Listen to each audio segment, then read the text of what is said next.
Hi everyone. Today we're trying out the Canson XL Mixed Media Rough Sketchbook. We're going to be using our Princeton round brushes, the select version, in a 6, 10, and 1, or a 1, 6, and 10, or a 10, 6, and 1, however that works for you. Okay, so we're going to mix some green together today. A lot of our pictures have a lot of green in them. And just start applying it onto this new paper and see how it goes. So the reason that I wanted to try this book out is because I do a lot of ink drawings. I was looking for something that was a little bit smoother than the Cool Press watercolor paper. And I like it in the form of a sketchbook, so I just decided to give this a try. I know there are a lot of other options out there, but this is what I just decided to go with, and this is my first time painting in it, so let's just see how that goes. Just adding a first layer of paint here just to lay a little bit of water on the paper, and then I'm going to go back in and try to add a little bit more shading into the corners. I am by no means a professional watercolor colorist. I often have trouble with water control or, that type of thing.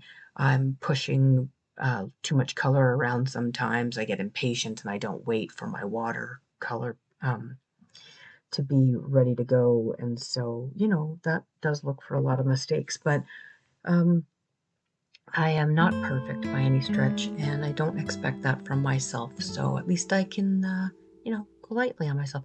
So you can start to see as I put the second layer down here that the water's sitting. It's not blending all that well, but for what it is, I think it's working pretty well. I'm going to leave you guys with it for a little while, and we'll see how how it starts going.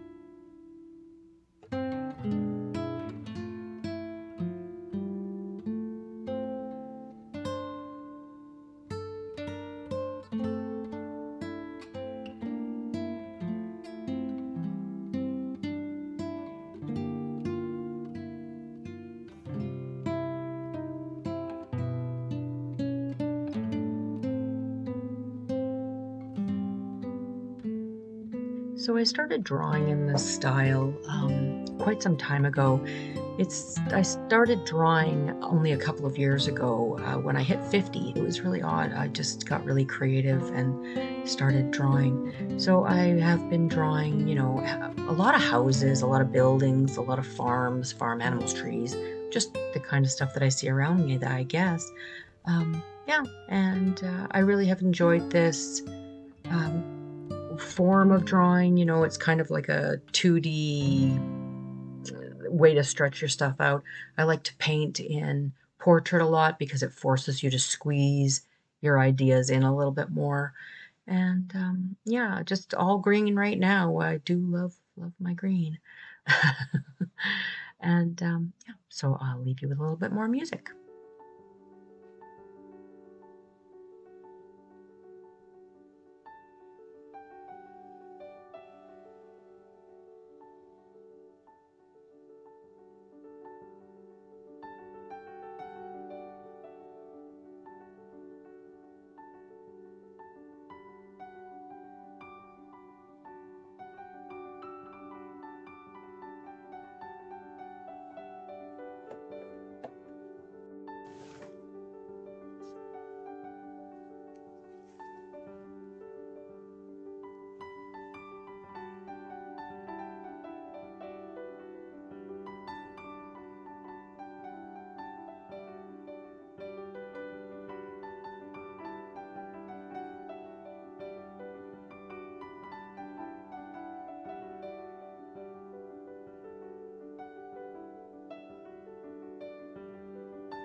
Funny, sometimes I just have to stop and think about where I want to go next.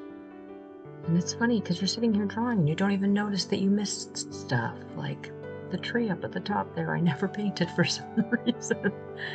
Anyway, we'll get these little chickens painted and get the trees done. And maybe we'll get my bunny, my classic bunny. I have to have that little bunny in everything I do. He's very sweet though. Cute little bunny butts.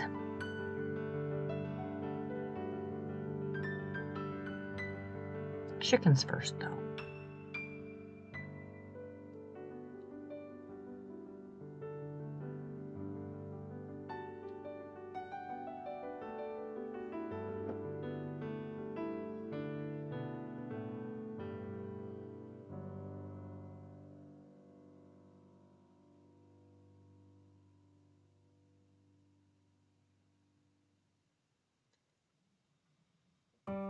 Oh, and also the paint that I'm using is the probably the same kit everybody has, the Winsor and Newton student grade paints, and I also have the Winsor and Newton professional grade pencil crayons. They're a watercolor pencil crayon, and they're really neat. The colors of them are beautiful, actually. They have this real nice tone to them that I really, really like, so I've been using those. The only time I used them in this picture was the black to make my roof color. To make the gray, I think they call it Prussian blue and black, something like that, mixed together, and they will make a really nice gray for you.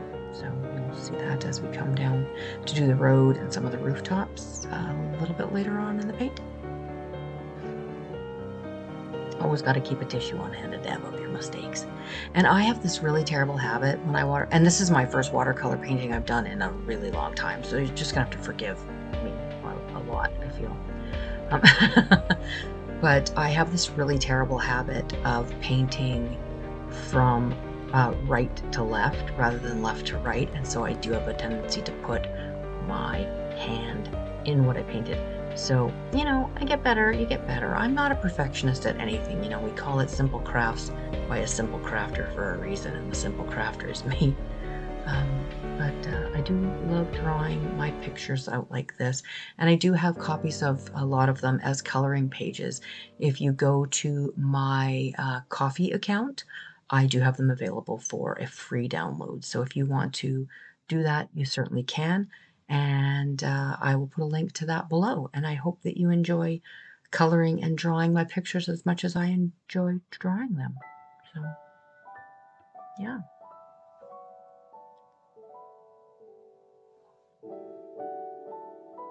Really into primary colors with these things. I feel like they're really very well suited for like a children's room or a nursery or something like that. So I do like to stick to primary colors. You'll start to notice that most of my colors are greens, blue, red, yellow. It's really all I have in my arsenal. I can mix paint colors, I just choose not to.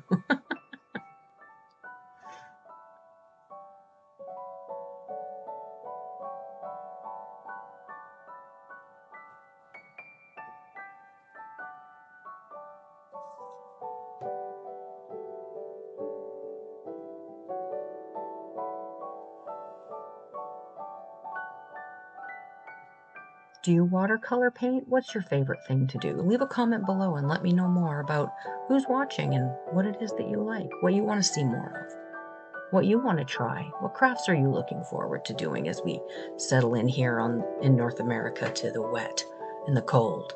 What do you want to do? What have you been hankering to try?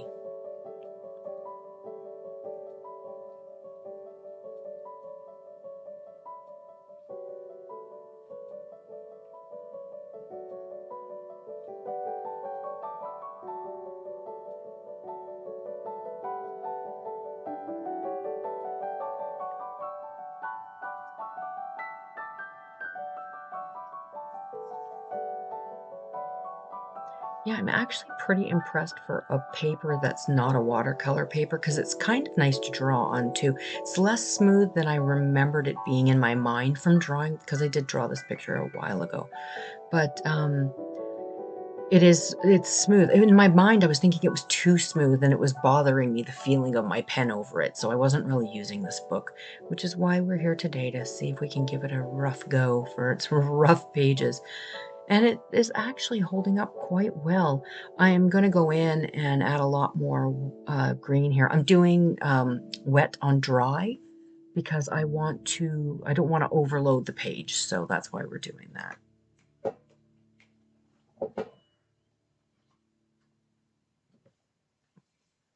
As you can probably hear, the dogs are here in the craft room / office with me, and it's mid-morning and they're starting to wake up, so there's a lot of yawning and carrying on going on in the background, so I apologize.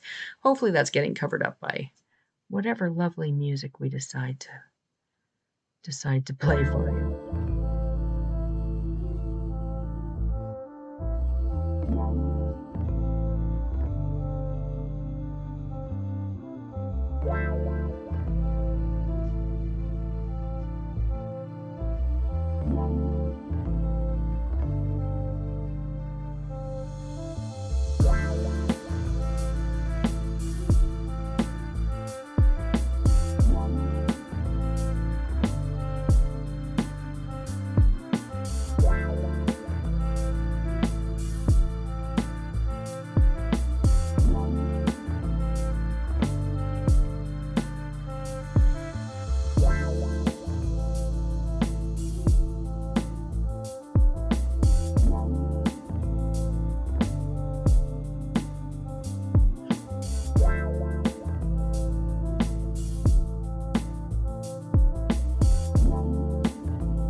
Sometimes when I'm painting these, I think, who lives in these houses? And when I'm drawing faces, I make up stories about the people that I'm drawing.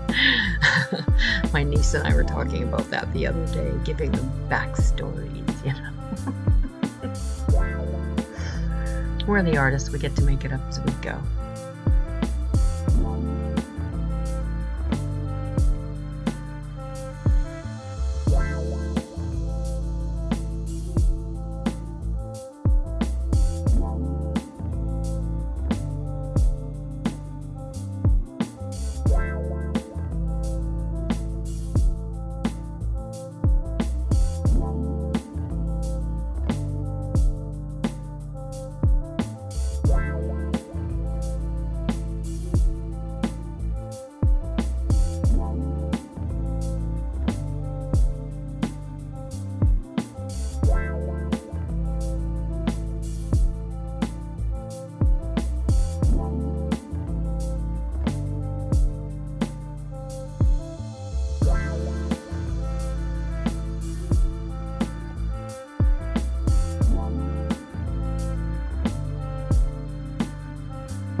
I think it's holding up pretty well. I mean, like I say, it is definitely, I mean, it's still wet and it's definitely not mixing as nicely, blending the colors as nicely as it possibly could.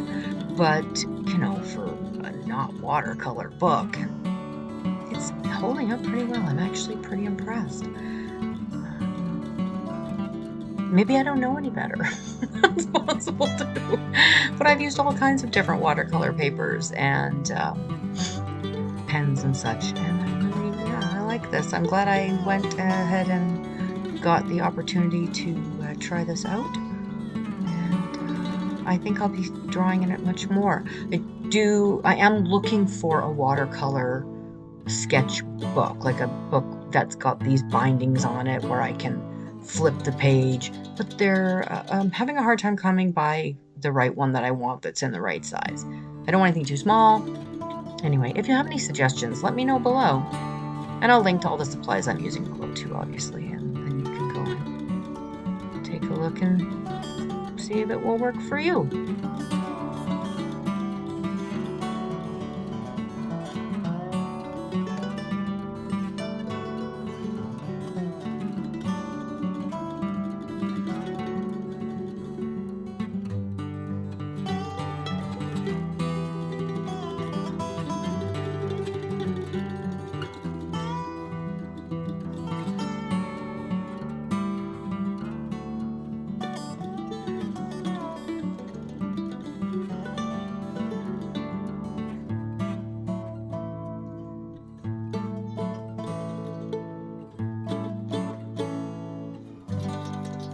You know, it's so funny where inspiration strikes from because, like I say, I had not painted or drawn or done really anything. I didn't really even think I could draw a box, and at that point, I really couldn't. A couple of years ago, like literally coming up on 2 years in January, and I had seen a friend of mine had taken an Instagram picture, and it was a book that was underneath her laptop, propping up her laptop, and it was illustrations of vegetables. And I saw like a carrot, and I thought, well, I could probably do that. And I tried it out, and it was just, it opened a door. It was like inspiration was just, creativity was just sitting there knocking and knocking and knocking, and if I ignored it any longer, it probably would have gone away. But I thought, you know what, I'm just going to start seeing what happens, and it happened very, very organically. And then I started my Etsy shop to put some of my stuff out there, which I don't really do so much anymore now. It's just, t-shirts and stuff. But I'm starting to think about maybe doing some of my digital design stuff again. We'll see, because I do enjoy doing it so much. But yeah, so this is all just really, really new to me. The paper, the supplies, the techniques, the styles, all of it. But this little one style of the bunnies and the flowers and the houses and the rabbits and all that stuff seemed to come very easily and stick with me. And so I guess that's my style, my art style. I don't know. I guess we'll see. I do always say I have crafting ADD. So, I drew this picture and then I went on and did, every craft I could find on Pinterest, pretty much, from making the leaves to a macrame to, salt dough. You see them all. You can go through my craft videos and have a look. But that's pretty much what happens. I mean, for me anyway, I have ADHD, and so I have a tendency to get bored really quickly with stuff. But I'm proud to say I did make it through my very first sketchbook. And I'm super excited because I can look through that now and see that I was able to draw hearts on the first page, and on the last page it's a portrait of a lady. So, I made a couple of steps in the right direction at some point and learned some things. So I'm really happy about that. And I've had an opportunity to share some of my artwork with some of the community and in my local community here, and I intend to do more of that. But I got to the point where I thought, I just don't have the fundamentals. Like, I was trying to do all of these things, and I hit a wall where I thought, before I decide I'm going to watercolor paint, I need to learn how to draw. And so that's why I went and got my sketchbook and my pens and just started drawing. I have a really nice set of pens that I got, and they are, I think, very, very common. They're just called, let's see if I can read that. Sakura Micron pens, Pigma pens. And you can get them pretty much everywhere. I'll put a link to them on Staples. I got a set of, or on Amazon for you. I got a set of 3 of them, and they come in a 1, a 5, and a 7 point. And I loved a 7 point, or 0.7, I guess. Was always really big for me when I was writing. Having ADHD, my writing tends to be quite sloppy, and so the thinner the pen nub, I found the neater my writing would be.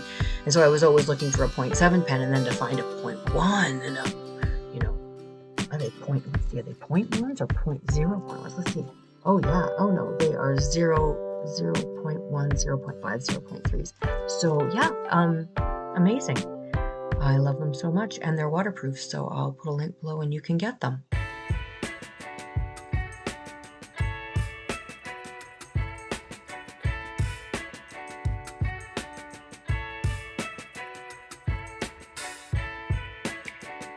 So this is the black that I was telling you, the gray that I was telling you about. So it's a mix of blue and black, and it makes this really nice gray color. You'll see a little bit more of it as I put it on.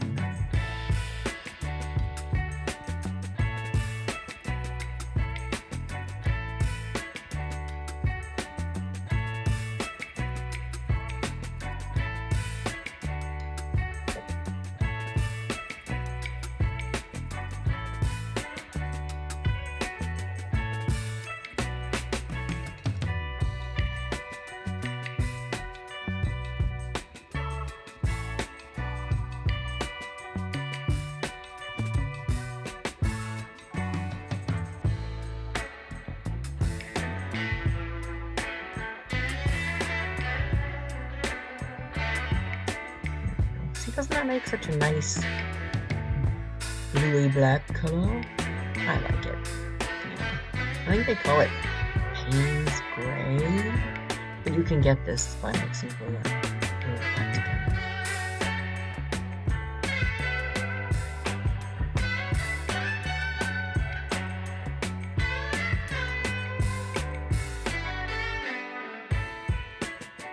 And as you can see, I'm going like straight from my mixed paint right onto the paper. I'm not really even dabbing, which I should be doing to get a little bit of the excess moisture off, and the paper's handling it just fine. So yeah.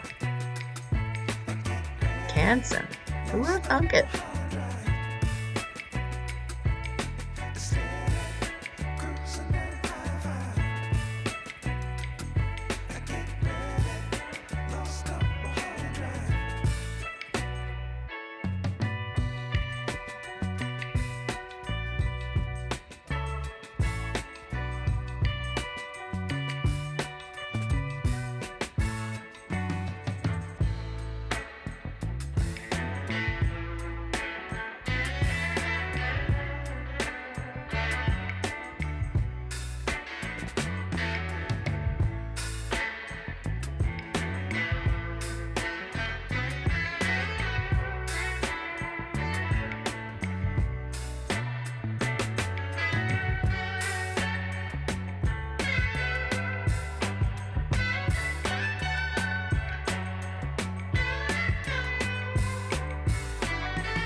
Where it says that the color of this next house is going to have to be.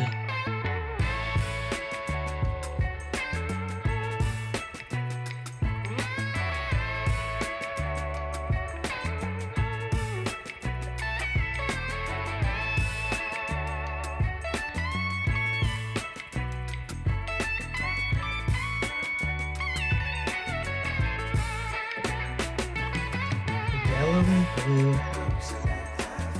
Be happy to come home to every day, I would think.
I'm not sure. Do you think I like yellow?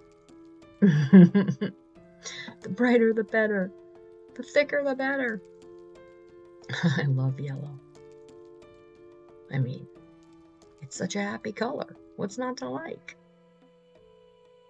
And since I'm the creator here, everybody gets yellow. You get some yellow and you get some yellow. It's super fun making these little towns come to life. I have a whole bunch of these. It's called The Village, and there's high density areas. There's farms, single farms. There's all sorts. Maybe one day I'll do a little short and put them all in that. You guys can see what I work on when I'm not here making YouTube videos for you.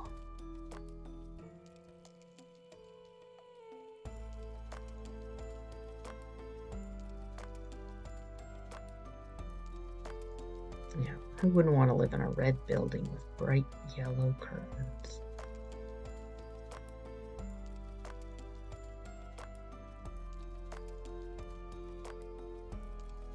I'd live there just for that veranda on top. I mean, look at that top roof. It's like a party waiting to happen.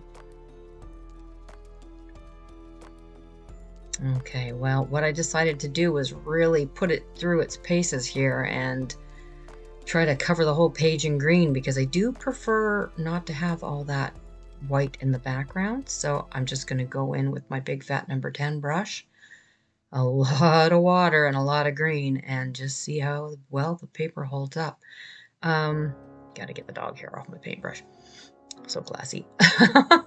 But, yeah, it's like I say, it's not blending really well. Could be part artist, could be part of the paper.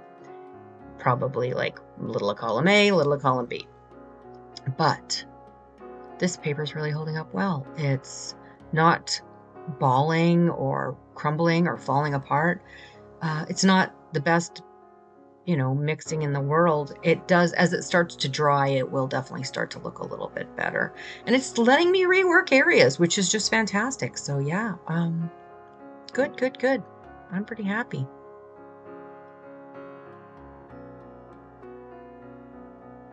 Oop, see, too much water.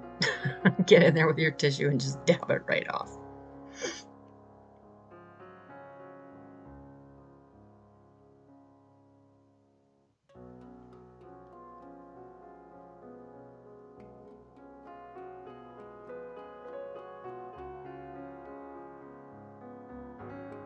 A little more dabbing. Water control. So I used that same gray, as you can see, that I used on the roof. I watered it down a little bit more. Oh, look, whoa, we're going backwards. So no, what happened? And we're gonna paint in the road. So this was not really well, this wasn't blending very well. I probably should have done this wet on wet, where you put a little bit of water down on the surface first and then go back in. And it would have been interesting. I do believe that the playground area where the swing is, I did that in wet on wet, and you can see that it is a little bit more a little more globby, a little less globby. I don't know. The colors are a little stronger, so that's nice. But yeah, it's going really well. This is, I could even add some yellow on the street line there, but I'm gonna probably just leave it this gray color. Yep. Really water that down. And look, I mean, coloring outside the lines. I'm not really one for rules, I guess. But the paper's holding up.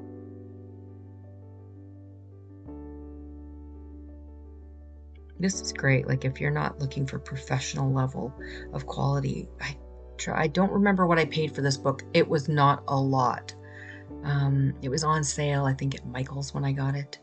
I'll put a link here, and you can see about getting one for yourself if you're interested.